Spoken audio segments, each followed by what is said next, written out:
हरियाणा बनने से अब तक तकरीबन विपक्ष के विधायक को जिताते आ रहे पानीपत के समालखा विधानसभा की पालिका चुनाव में इस बार मुकाबला कड़ा है। 17 वार्ड वाले 32,000 वोटर्स को अपना नया चेयरमैन चुनना है।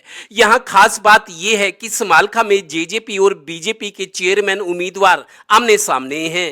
मुख्य मुकाबला कुछ आरोपों से घिरे बीजेपी के अशोक कुछल और निर्दलीय संजय बेनीवाल के बीच टिकता दिख रहा है। वार्ड 10 से चुनाव लड़ रहे एक उम्मीदवार। नहीं सर, मैं तो आज़ाद उम्मीदवार हूँ। सरकार तो कुछ कर ही नहीं रही है। जनता इतनी परेशान है, गड्ढे इतने कर रखे हैं, इतने रोड एक्सीडेंट हो रहे हैं, गड्ढे कुछ भराई नहीं कर रहे हैं। मैं तो बार बार सरकार से हाथ जोड़ के विनती भी की थी, एप्लीकेशन भी लगाई मैंने 6 विंडो में, भाई गलियों साफ नहीं हो रही है, रोड पे इतने गड्ढे हो रहे हैं, किसी तरह की कोई सुविधा नहीं है। गौरतलब है कि बीजेपी अपने उम्मीदवार को जिताने के लिए सारे जतन कर रही है। विपक्ष के एक समर्थक की इस दलील में दम जरूर है। देखो जी, ये गली मोहल्ले का इलेक्शन है, नगर पालिका छोटा इलेक्शन है। यहाँ पर 2 बार विधायक रह महीपाल डांडा, 2 बार तो वो आ लिए जी। ओम प्रकाश धनखड़ जो हमारे प्रदेश अध्यक्ष है बीजेपी के, आज वो आ रहे हैं। रामचंद्र जांगड़ा है, वो आ लिए जी। कृष्ण पवार राज्यसभा सांसद बने हैं, वो आ लिए यहाँ पे। बोलो भाई, मुख्यमंत्री कसर रह रही है जी। कल का और देना मुख्यमंत्री ने और बुला लो, काम निमिट जाएगा, उन्हें और मेरा लाग जाए संभाल के। बीजेपी के कई बड़े नेताओं के आने के बाद चुनाव प्रचार से एक दिन पहले बीजेपी के प्रदेश अध्यक्ष ओपी धनखड़ भी पहुंचे। नगर निगम चुनावों की तरह पार्टी के सभी उम्मीदवारों को स्टेज पर हाथ जोड़कर खड़ा किया गया।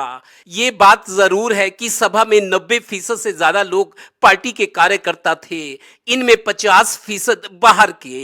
नरेंद्र मोदी जी ने एक ऐसा वातावरण बनाया देश के अंदर जो एक बहुत ही मान सम्मान और देश को आगे बढ़ाने का काम किया है। चाहे विदेश नीति हो, चाहे धारा 370 हो और चाहे 35 है। खैर, शुक्रवार शाम 5 बजे चुनाव प्रचार बंद हो जाएगा। समालखा में इसलिए भी लोगों की रुचि है कि एक दिन जजपा के प्रत्याशी के लिए दिग्विजय चौटाला वोट मांगने आए तो अगले दिन बीजेपी प्रदेश अध्यक्ष ओपी धनखड़ पहुंचे। चंडीगढ़ में मिलकर दोनों सरकार चला रहे हैं। समालखा में एक दूसरे को हराने की जिद, यही तो राजनीति है भाई। सितारे जमीन पर समालखा नगर पालिका चुनाव में एक बार फिर यही दिख रहा है। छोटी सरकार के लिए बड़ी सरकार के बड़े बड़े नेता मैदान में उतर आए हैं। समालखा में तो चेयरमैन पद के लिए मुकाबला दिलचस्प है, क्योंकि यहां बीजेपी और जेजेपी आमने सामने है। कैमरामैन राजेश कुमार के साथ देवेंद्र कथोरिया, टोटल न्यूज, समालखा, पानीपत।